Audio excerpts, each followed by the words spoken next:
ابھی آپ کو بتائیں کہ مسلم لیگ نون کی نائب صدر مریم نواز ماڈل ٹاؤن لاہور میں پریس کانفرنس کر رہی ہیں. حکومت کی ضرورت ہے جس حکومت کی سمت درست ہو، جس حکومت کی ڈائریکشن درست ہو، جس حکومت کے ایجنڈے پہ صرف انتقام انتقام انتقام، نالائکی اور نااہلی نہ ہو، جو ایک اہل حکومت ہو، جو ایک اچھی ٹیم رکھتی ہو، جس کی توجہ جو ہے وہ قوم کے مسائل پہ ہو. تو اب اللہ تعالیٰ کے فضل و کرم سے پاکستان کی عوام کو وہ حکومت مل گئی ہے جس کے سربراہ نواز شریف ہیں اور جس کے وزیر اعظم جو ہیں وہ شہباز شریف صاحب ہیں. تو انشاءاللہ تعالیٰ آج اس فتنے کا کام تمام ہونے کے بعد میں امید کرتی ہوں کہ پولیٹیکل سٹیبلٹی آئے گی پاکستان کے اندر. ایک سازگار ماحول جو ہے وہ پرائم منسٹر کو، مسلم لیگ نون کی اور الائز کی حکومت کو مہیا ہوگا اس ملک کو آگے لے کر جانے پر. اسپیشلی میں یہ کہنا چاہوں گی کہ پنجاب کے عوام نے آج جو بدلہ عمران خان سے لیا ہے، عثمان بزدار جس کو یہ وسیم اکرم پلس کہتے تھے، اس کے پنجاب کے عوام کے اوپر مسلط ہونے کا، جو 4 سال یہی کہتا رہا میں ابھی ٹرین نہیں ہوں نا، اور جو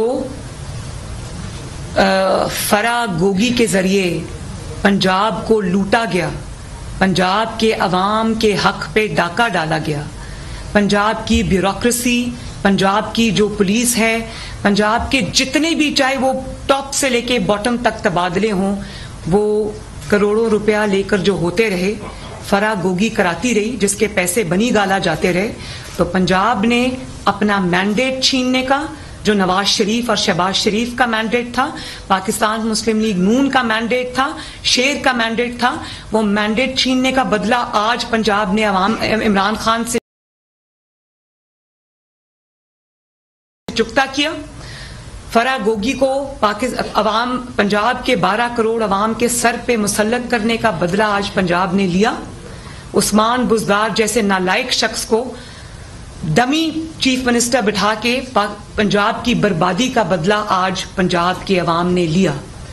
اور 25 لاکھ کی یہ بات کر رہے تھے، 2 ملین کی یہ بات کر رہے تھے. پنجاب، پورے پنجاب کے 38 ڈسٹرکٹ سے کہیں 200 بندہ نہیں نکلا.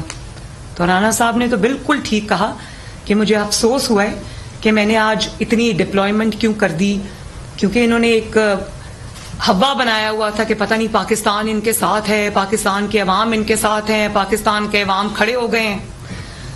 تو رانا ثناء اللہ صاحب نے بالکل صحیح کہا کہ نہ صرف عمران خان کو مایوسی ہوگی، ہمیں بھی بہت مایوسی ہوئی ہے. بالکل کہیں 200 بندہ یہ اکٹھا نہیں کر سکے. تو ایک تو توجہ بھی گورنمنٹ کی انہوں نے آج ناکام احتجاج پہ رکھی. پولیس کی جو یا لا انفورسمنٹ ایجنسیز کی توجہ بجائے اس کے کہ عوام کے اوپر ہوتی، آج وہ اس احتجاج کو جو انہوں نے خونی انقلاب کے دعوے کیے تھے اس کی عوام کی حفاظت میں ہوئی. اور پھر KPK کے عوام کو بھی میں خراج تحسین پیش کرنا چاہتی ہوں. تو ان کو بھی یہ امید تھی کہ اگر پنجاب سے لوگ نہیں نکلے تو KPK سے نکلیں گے. KPK سے بھی انتہائی شدید مایوسی کا ان کو سامنا کرنا پڑا. اور وہ جو انقلاب آ رہا تھا نا، وہ ہیلی کاپٹر کے ذریعے KP اور پنجاب کے درمیان کتنی دیر ہوا میں معلق رہا، ابھی بھی معلق ہے. وہ انقلاب تو نہ آ سکا. KPK والوں نے بھی اس کے انقلاب کو ریجیکٹ کیا، اس کی فساد کو ریجیکٹ کیا، اس فتنے کو ریجیکٹ کیا. تو میں KP کے عوام کو بھی، سندھ کے عوام کو بھی، بلوچستان کے عوام کو بھی، پنجاب کے عوام کو بھی سلوٹ کرتی ہوں. پھر انہوں نے جب ان کو 2-3 دن پہلے، کیونکہ انہوں نے اناؤنسمنٹ تو کر دی تھی، اناؤنسمنٹ کر کے لانگ مارچ کی، یہ پھنس گئے تھے کیونکہ ان کو وہ عوامی رسپانس نہیں مل رہا تھا. ان کو وہ بلڈ اپ جو یہ سمجھ رہے تھے کہ ہوگا وہ نہیں ہو سکا.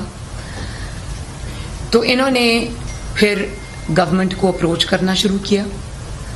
انہوں نے اسد کیسر صاحب نے، ایاز صادق صاحب کو 2 دن پہلے، اسد کیسر صاحب نے، اور جو ایکس چیف منسٹر ہیں ان کا کیا نام ہے، پرویز خٹک صاحب نے، انہوں نے 2 دن پہلے ایاز صادق صاحب کو اپروچ کیا کہ بیٹھ کے ہم بات چیت چاہتے ہیں اور اس کا حل چاہتے ہیں. تو ایاز صادق صاحب نے نواز شریف صاحب سے رابطہ کیا اور انہوں نے کہا کہ یہ ہم سے کہہ رہے ہیں کہ کچھ لو اور کچھ دو کی بنیاد پر ہم سے بات چیت کر لیں. بھلے آپ نے الیکشن ابھی نہیں کرانے تو آپ کچھ مہینے بعد کی ڈیٹ دے دیں الیکشن کی, لیکن دیر بائی میننگ کہ اللہ کا واسطہ ہمیں دھرنے سے بچا لیں. تو نواز شریف صاحب نے کہا کہ میں کسی دھونس اور دھاندلی میں اور اس طرح کے جو فتنہ باز ہیں, اس طرح سے جو جتھا لے کر آ کر تو ڈیمانڈز رکھنے والے, میں ان کی کسی دھمکی میں نہیں آؤں گا. اب انہوں نے جو اعلان کیا ہے یہ اس کو پورا کرے. میں ان کے کہنے پہ انتخابات نہیں کراؤں گا, اور انتخابات اب جب ہوں گے انشاءاللہ تعالی وہ تب ہوں گے. اگر اب ہونے بھی تھے تو نہیں ہوں گے انشاءاللہ, یہ ملک آگے چلے گا. تو جب ان کو یہ جواب ملا تو اس کے بعد آج اور کل انہوں نے پھر رابطے کیے گورنمنٹ کے ساتھ, حکومت کے ساتھ, اور انہوں نے کہا کہ مل کے بیٹھیں, آئیں, بات کریں. تو پھر حکومت نے ان کو کہا کہ ٹھیک ہے آ جائیں. آج یہ صبح 10 بجے اسپیکر ہاؤس میں آئے, جس میں شاہ محمود قریشی صاحب تھے, جس میں اسد عمر صاحب تھے, اور جس میں پرویز خٹک صاحب تھے. اور پہلے جو ایاز صادق صاحب سے بات ہوئی تھی, اس میں فواد چودھری صاحب تھے اور اسد کیسر صاحب تھے. تو آج یہ 3 حضرات 10 بجے اسپیکرز ہاؤس میں آئے. انہوں نے اپنے مطالبے سامنے رکھے اور کہا کہ الیکشن اور کہ ہمیں کوئی جلسے کی جگہ دے دی جائے. لیکن اس کا لب لباب یہی تھا, اس کی سمری یہی تھی کہ ہم دھرنے کا اعلان کر بیٹھے, عوام نے کوئی رسپانس نہیں دیا تو ہمیں دھرنے سے بچایا جائے اور ہمیں کوئی سیف ایگزٹ دی جائے. جس پر ان کا کوئی بھی مطالبہ نہیں مانا گیا, انکار کر دیا گیا. اور اس وقت تک کیونکہ سپریم کورٹ میں بات جا چکی تھی تو سپریم کورٹ پر فیصلہ جو ہے وہ چھوڑ دیا گیا. اب سپریم کورٹ کے فیصلے کی طرف آ جائیں. سپریم کورٹ نے ان کو جو فیصلہ سپریم کورٹ کا آیا ہماری سر آنکھوں پر, اس فیصلے میں اگر دیکھیں تو ان کے لیے ایک سیف ایگزٹ تھا, ایک محفوظ راستہ تھا, اور یہ ان کی عزت بچانے کا پورا اہتمام تھا. لیکن ابھی سپریم کورٹ کی فیصلے کی سیاہی بھی خشک نہیں ہوئی تھی. تو اچانک آپ نے دیکھا کہ جب جیسے ہی سپریم کورٹ کا فیصلہ آیا, سپریم کورٹ میں انہوں نے پہلے تو ان کے وکیل نے کہنا شروع کر دیا کہ ہمیں وہ گراؤنڈ دے دیں جہاں پہ 10,000 بندہ آتا ہے. تو پہلے تو 25 لاکھ کا انقلاب جو ہے وہ 10,000 کے انہوں نے ضد کرنی شروع کر دی کہ ان کو 10,000 جس میں پورا آتا ہے, عوام 10,000 سے زیادہ آ نہیں سکتی, تو وہ ہمیں گراؤنڈ دی جائے. کیونکہ ان کو پتا تھا کہ عوام تو نکلی نہیں. ہمارے وکیل نے, حکومت کے وکیل نے, اشتر اوصاف صاحب نے یہ بارہا بتایا کہ وہ گراؤنڈ چھوٹی ہے, اس میں 10,000 سے زیادہ لوگ نہیں آ سکتے. تو اگر 10,000 سے زیادہ لوگ ہوں گے تو وہ ادھر ادھر سڑکوں پہ پھیلیں گے, ادھر ادھر جائیں گے, تو ان کو تنگی ہوگی, ان کو پریڈ گراؤنڈ میں آنے دیں. انہوں نے کہا نہیں, ہمیں وہی جگہ چاہیے جس میں 10,000 بندہ آتا ہے تاکہ ہماری کچھ عزت رہ جائے. بہرحال وہ ان کو اجازت مل گئی, اور اس سپریم کورٹ کے احکامات کی جس میں انہوں نے انشور کیا کہ امن و امان کی کوئی جو وائلیشن ہے وہ نہیں ہوگی, رولز اینڈ ریگولیشنز کی کوئی وائلیشن جو ہے وہ نہیں ہوگی. ابھی اس حکم کی سیاہی بھی خشک نہیں ہوئی. وہ سپریم کورٹ جس نے آپ کو محفوظ راستہ دیا, آپ نے اس کے احکامات کی دھجیاں اڑا دی. اس کے بعد ہم نے دیکھا کہ فرسٹریشن میں, ناکامی کے فرسٹریشن میں انہوں نے آگ لگا دی, گرین بیلٹس کو آگ لگا دی, پولیس کی وینز کو, موبائلز کو آگ لگا دی, انہوں نے گاڑیوں کو آگ لگا دی. تو وہ جو آگ اور خون کا ایجنڈا تھا عمران خان کا, اس نے پہلے پورے ملک میں اس نے تقریر کے ذریعے, اس نے جھوٹی الزامات کے ذریعے, اس نے جھوٹے خط کے ذریعے, ایک جھوٹی سازش کا بیانیہ بنانے کے ذریعے اس نے جو آگ لگانے کی کوشش کی, آج اس کے پیروکاروں نے بھی وہی کیا. گرین بیلٹس کو آگ لگائی, املاک کو نقصان پہنچایا, ذاتی لوگوں کی جو عوام کے املاک تھے ان کو نقصان پہنچایا, پولیس کی کارز کو, وینز کو نقصان پہنچایا. تو ہم تو پہلے یہی کہہ رہے تھے کہ یہ فساد ہے, یہ فتنہ ہے, اس کو روکا جائے. تو آج سپریم کورٹ نے بھی دیکھا ہوگا کہ کس طرح سے سپریم کورٹ کے جو احکامات ہیں ان کو پاؤں کے تلے روندا گیا, اور جو امن و امان کی سچویشن ہے وہ انہوں نے فوراً سپریم کورٹ کے حکم کے بعد جو ہے وہ کریٹ کی. کل میں نے ایک ذکر کیا تھا, آج آپ دیکھیں مجھے بڑا افسوس ہوا کہ آج پنجاب میں کہیں کنٹینر, پلیز ذرا کائنڈلی خاموشی اختیار کریں. تو پنجاب میں کوئی 2 بچے, کوئی کارکن عمران خان کے, وہ کنٹینر ہٹاتے ہوئے وہ جو پل ہے اس سے الٹ کے نیچے گرے اور وہ اپنی جان سے ہاتھ دھو بیٹھے.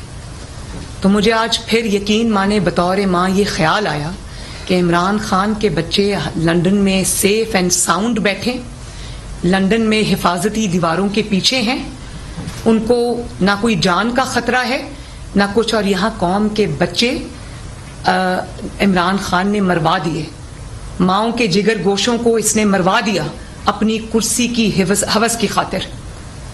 خود یہ ہیلی کاپٹر پہ چڑھ گیا, کنٹینر پہ چڑھ گیا, لوگ پیدل اور ادھر ادھر مارے کھاتے رہے, اتنی شدید گرمی میں ڈنڈے کھاتے رہے. تو یہ ڈسکریمنیشن کیوں ہے؟ میں نے تو کل بھی کہا تھا کہ اگر اتنا ہی آپ کو انقلاب ہے, اتنا ہی آپ کو اگر کوئی آپ کے خیال میں کوئی ملک کو تحریک کی ضرورت ہے اور اتنا ہی کوئی جہاد ہے, تو جہاد میں سب سے پہلے اپنی وائف اور اپنے بچوں کو اور اپنی بہنوں کو لے کر آؤ.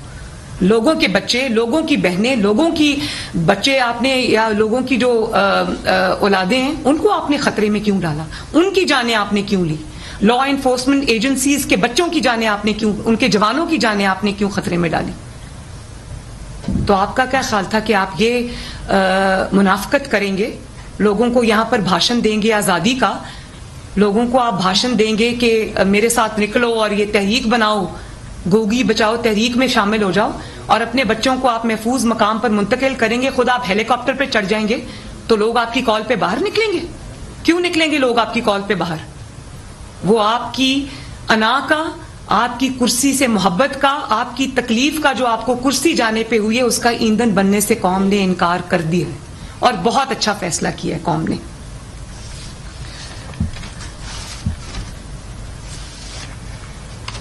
تو میں اب یہ کہنا چاہتی ہوں کہ اس تاریخی ناموشی کے بعد, اس تاریخی ناکامی کے بعد, اس تاریخی شرمندگی کے بعد جو آج عمران خان کو ہوئی ہے, تو میرا ایک مخلصانہ مشورہ ہے ان کو کہ ان کی سیاسی لاش جو اب پاکستان میں آ رہی ہے اس کو واپس بنی گالا لے جائیں, وہاں کسی حجرے میں جا کے بیٹھ جائیں اور تسبیح گھما کر اللہ اللہ کریں اور اس ملک کو ترقی کرنے دیں.